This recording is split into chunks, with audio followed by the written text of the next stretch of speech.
কখনো কি এমন হয়েছে বুক ভরা কষ্ট নিয়েও তবু হাসতে হয়েছে? তবে কিছু কথা আছে যা কাউকে শোনানো যায় না, বোঝানো যায় না, শুধু অনুভব করা যায়। সব কষ্ট প্রকাশ করা যায় না, কিছু কষ্ট নীরবে সহ্য করতে হয়। হাসি মুখের আড়ালে লুকিয়ে থাকে অনেক না বলা গল্প। রাতে বালিশ ভিজে যায়, তা কেউ জানে না, কেউ দেখেও না।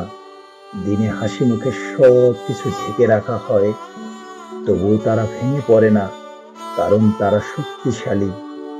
তাই বলে থেমে থাকলে চলবে না, অন্ধকারের পরেই আসে আলো।